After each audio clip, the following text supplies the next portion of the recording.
Tudo bem? Tá voando? Vamos lá? Então tá bom. Espero que estejam bem. Espero que estejam bem, né? É isso mesmo. Eu tô tão assim em casa agora que até o português eu acho que tô esquecendo. Mas eu espero que estejam bem, ok? Vamos lá. Espero que tenha dado tudo certo na última aula. Agora a gente vai ter mais aulas frequentes, né? Então, para essa semana, provavelmente eu vou mandar os vídeos de acordo com o número de aulas. Então, esse aqui é um, e aí vão provavelmente mais 2 vídeos essa semana, tá? Então, segura as pontas aí que a gente vai engatar a marcha aí, vamos que vamos, tá bom? Bom, vamos lá. Depois eu preciso que vocês me falem alguma coisa, se o som tá legal, se tá tudo ok, se estão entendendo tudo ou não, porque tudo tem barulho aqui e eu tô sem microfone, tá? Então depois vocês me dão um feedback aí, quem puder, se tá tudo ok, com o áudio principalmente, tá bom? Bom, vamos lá. A gente fez um resumão no último vídeo, né? Incas, Maias e Astecas, né? Falamos sobre a chegada dos espanhóis. Só falei. Não falei não. Não, é aqui que eu vou falar, tá? A gente só falou isso, só falou desses grupos, dessas pessoas que moravam aqui na América antes do Cristóvão Colombo chegar aqui, né? Que são as civilizações pré-colombianas. E hoje a gente vai do Colombo para frente, tá? Chegada do Colombo, a conquista, a gente vai começar só com a conquista dos astecas e depois nos próximos vídeos a gente fala da conquista dos outros povos, ok? Então vamos lá?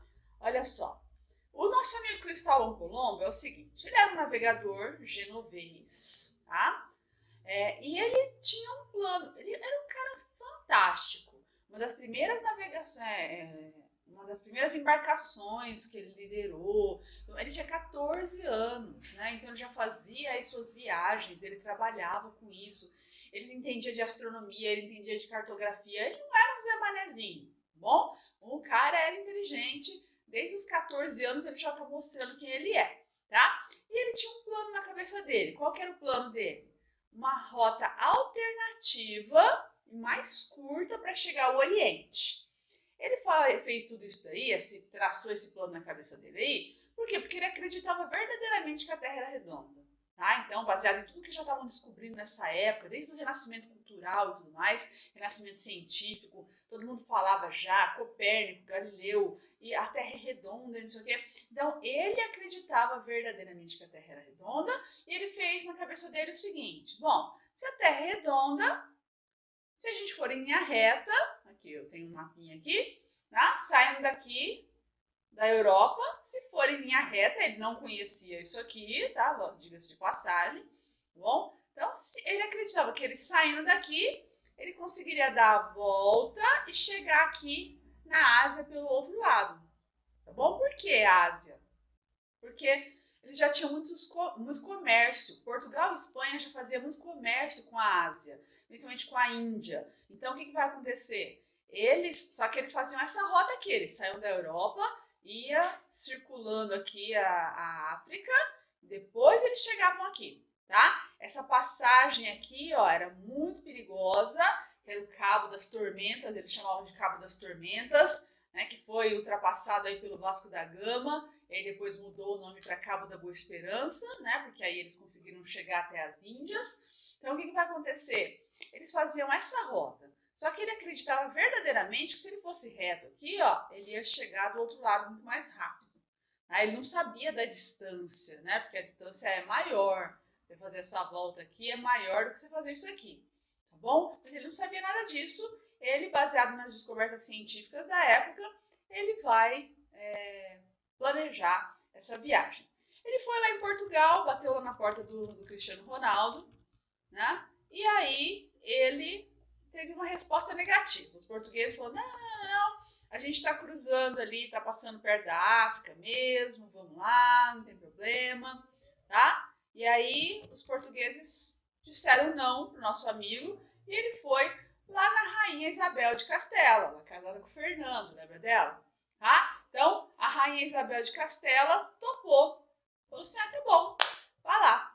Se você for para lá e você encontrar terras, ou encontrar tesouros, ou encontrar o que você encontrar lá, você vai ter 1/10 de tudo que você encontrar.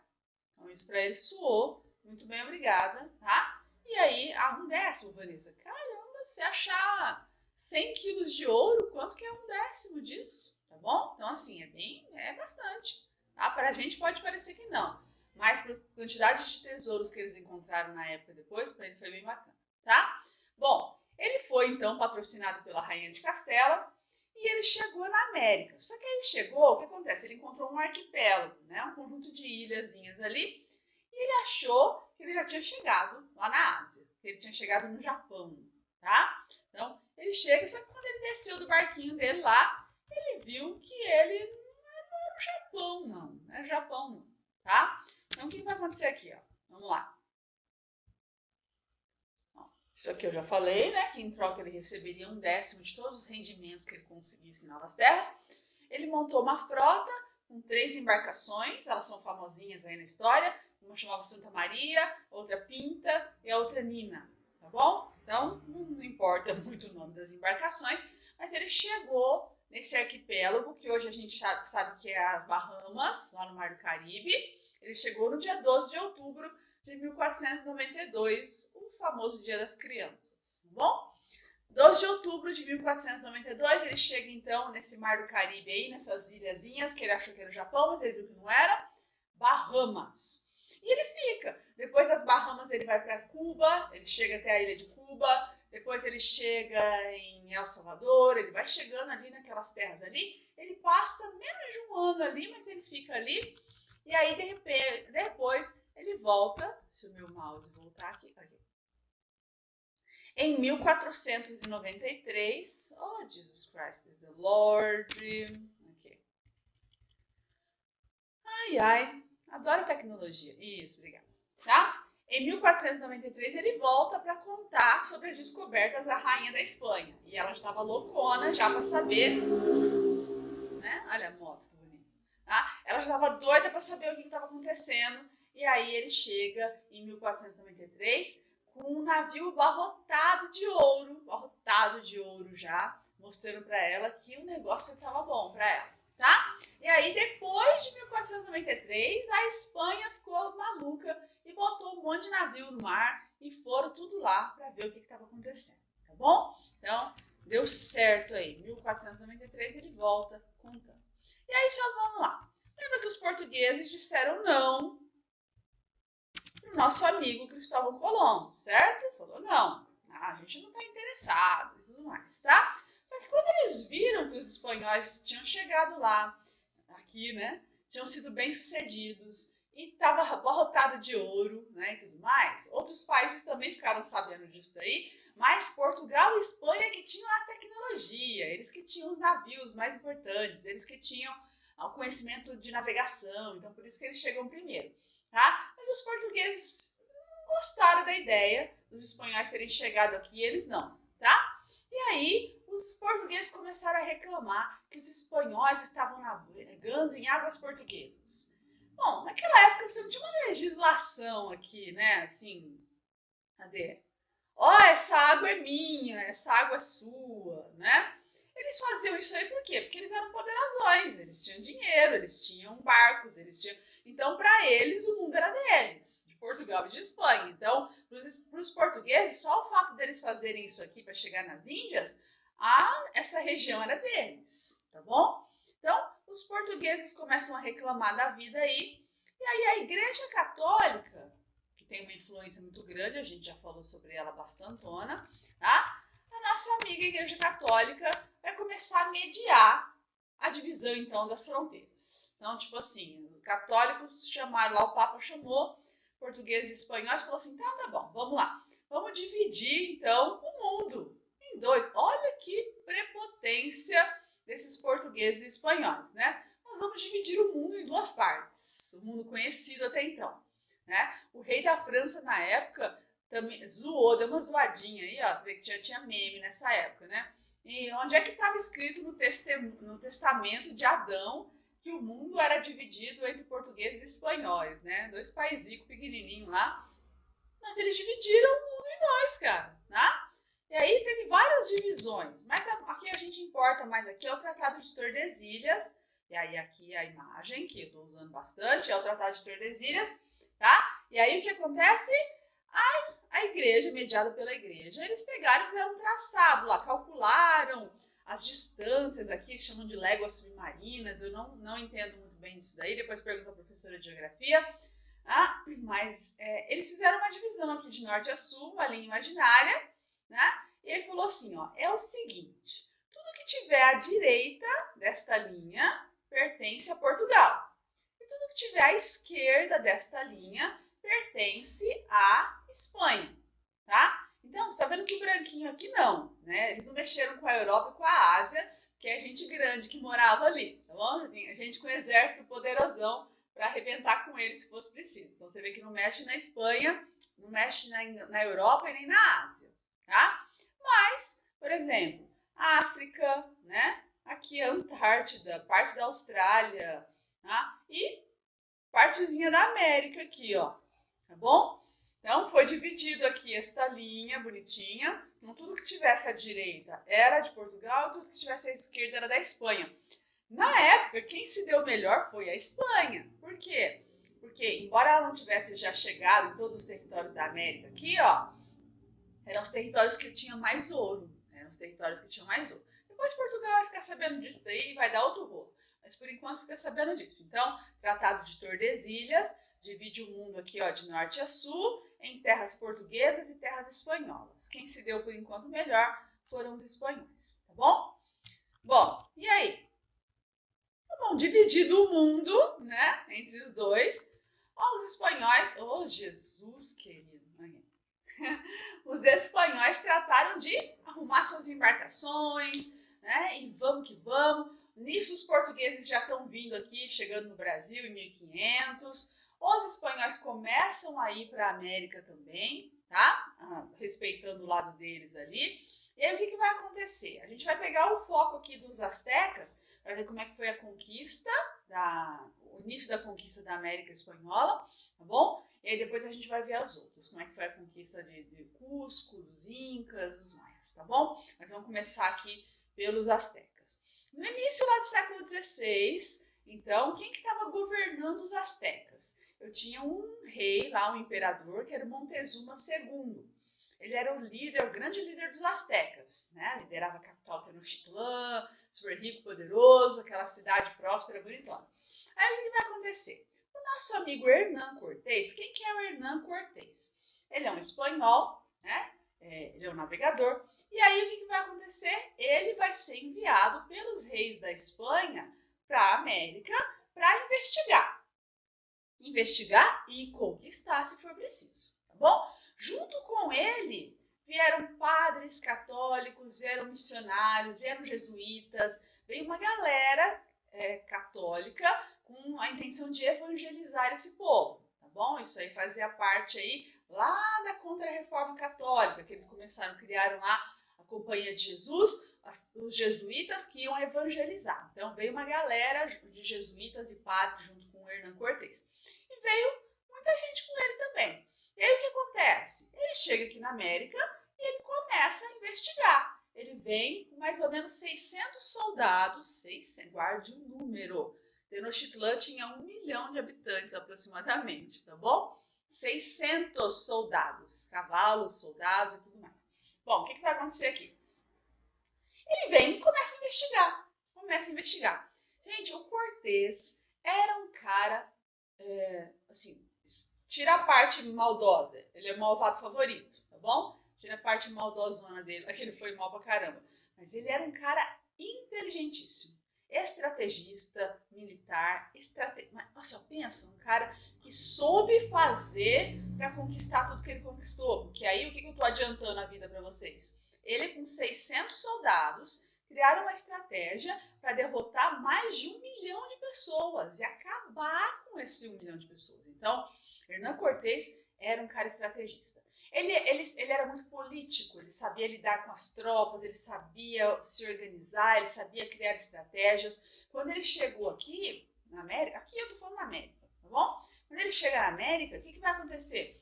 Ele começa a tentar, entender desse povo daqui. Ele não fala o idioma, ele logo se engraça com uma moça aí asteca, né, que se engraçou com ele lá, E ele, de alguma forma, que eu não me pergunte como, provavelmente os padres jesuítas é que ajudaram, porque eles eram muito inteligentes, eles conheciam muito de idiomas, mas ele começa a aprender, e ela junto com ele ali, ensinar para ela também o espanhol, né? Então, assim, ele começa... Né? Tem gente que fala que eles foram amantes e tudo, mas deve ter sido, tá? Mas ele pega essa índia, que eu esqueci o nome dela, tá na apostila de vocês, depois a gente acha isso, tá? E aí ela vai se tornar a grande aliada dele, porque ela vai aprender o espanhol e ela fala o idioma das tribos, né? E ela vai ser o principal canal de comunicação do Cortés. E o Cortés começa a fazer amizade com algumas tribos, amizade com alguns grupos, principalmente grupos que eram contra os astecas. Os astecas eram um povo conquistador. Então imagina, eles conquistavam territórios e ninguém gosta de ser conquistado. Então ele tinha vários inimigos. E ele começa a perceber isso. Ele ainda não chegou lá, quando ele chega lá em 1519, ele ainda não chegou em Tenochtitlan. Ele só ouve falar da grandeza de Tenochtitlan, das riquezas de Tenochtitlan, do ouro de Tenochtitlan. Mas ele não chegou lá ainda. Então ele começa aos pouquinhos e fazendo amizade. Fazendo aqui, ó, vai conversando aqui, vai aprendendo ali, um pouco ali. Essa índia tem ajudado ele bastante, tá? E o cara foi tão fantástico, ele queria ser marcado para a história.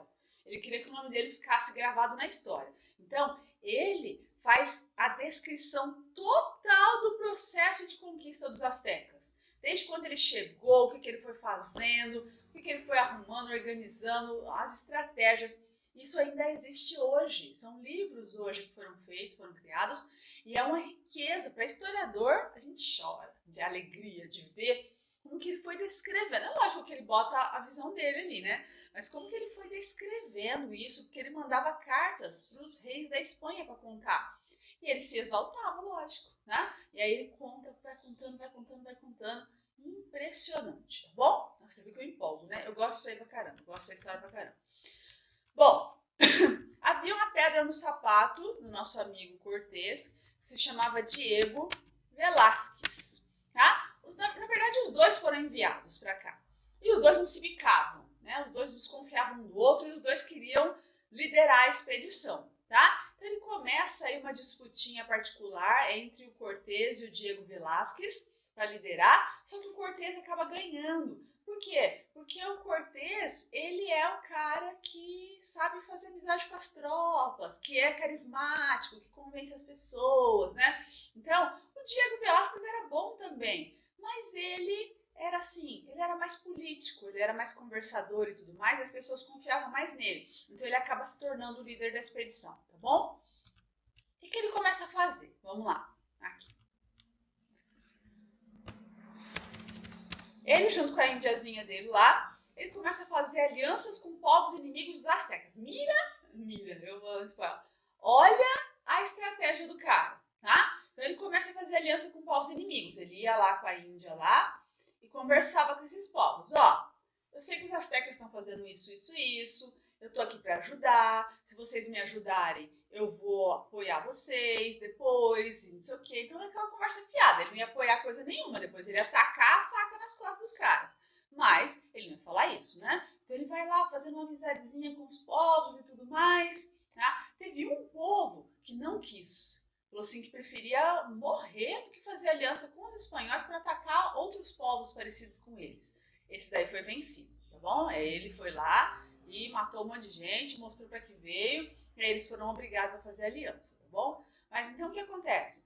Essas alianças que ele fazia, aqui ó, oferecia informações importantíssimas para os espanhóis.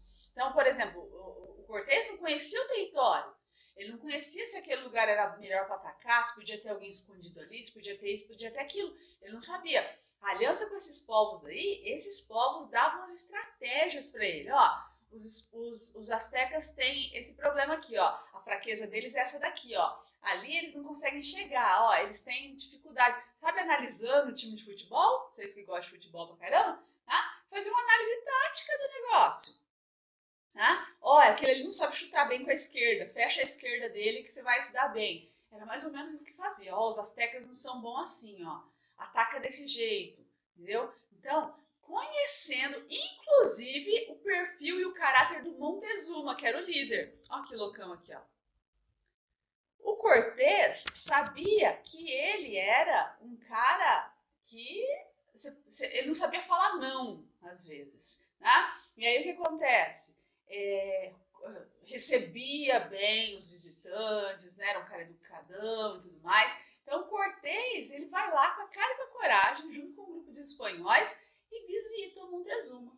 E quase que assim, ó, chega lá, quero visitar, quero ficar um tempo aí com vocês, conhecer vocês e tudo mais. Chega todo arrumadinho, todo organizadinho. Montezuma não tem como falar não. E aí o Montezuma acolhe esses espanhóis e acolhe o Cortés. Foi o começo do fim, tá? Uma vez lá dentro, eles começam a circular, eles começam a conhecer a cidade. O Cortés vai mostrando, o Montezuma vai mostrando para eles como é que eles fazem a irrigação, canal de irrigações, como é que eles fazem isso, como é que faz aquilo. E aí, ele lá, ó, imagina, cara, de noite, lá no quartinho dele lá, depois de uma aula do Montezuma sobre como funcionava a cidade, ele lá, ó, agora a gente vai atacar assim, armando todo o golpe, tá? Então, enquanto ele tá lá, o que acontece? As tropas, junto com o exército dos inimigos que ele fez aliança, vão se aproximando, tá? Os espanhóis que foram com ele tinham um mau comportamento ferrado, né? Mau comportamento. Eles destratavam as pessoas, eles não eram receptivos, eles não eram aquela visita agradável, sabendo aquela visita que abre sua geladeira e vai no seu quarto, bagunça o seu quarto. É esse cara. Quando os astecas faziam seus rituais e tudo mais, eles iam lá e faziam alguma coisa errada, sabe? Falava mal e tudo mais. Então, assim, eles tinham um comportamento muito ruim. E aí começou um conflito interno. O Montezuma não conseguia desagradar os espanhóis. Ele tentou conversar, mas os espanhóis não conseguiam. O que aconteceu? A própria população asteca se virou contra o Montezuma. Tá? E aí, numa noite, com um conflito sério entre eles lá, o Montezuma ele morre a pedradas pelos próprios astecas. Aí acabou. Tá? Uma vez sem líder, uma vez sem o seu imperador, e aí começa uma disputa para ver quem que vai governar no trono asteca. Aí acontece em 1520 o episódio de La Noche Triste, tá?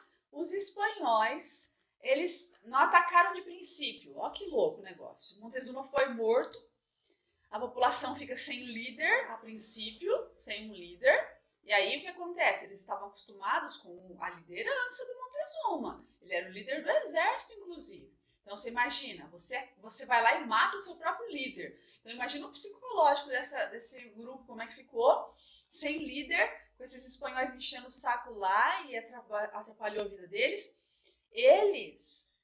Os espanhóis que estavam chegando, eles chegaram, tá? Eles circulam a cidade toda e interrompem todas as fontes de suprimento dos astecas. Então olha só, eles cortaram a irrigação, eles fecharam os canais que levam água para os astecas, mataram pessoas que levavam a comida, tacaram fogo nas plantações, ou seja, os astecas estavam dentro da cidade, sem água, sem comida, com o líder morto, e toda essa crise acabou, tá? Eles cercaram ainda a cidade com canhões, pegaram embarcações, ajudados por essas tribos inimigas, colocaram embarcações ao redor da cidade inteira, né? Porque lembra que era um terreno pantanoso, por quê? Porque era cercado de rios. Então o que vai acontecer? Coloca esses canhões nessas embarcações e aí faz um ataque mortal à cidade. Tá, gente? Lógico que só não tem fotografia, né? Tem só aqui imagens, né? Então eu tenho muitas pinturas sobre La Noche Triste.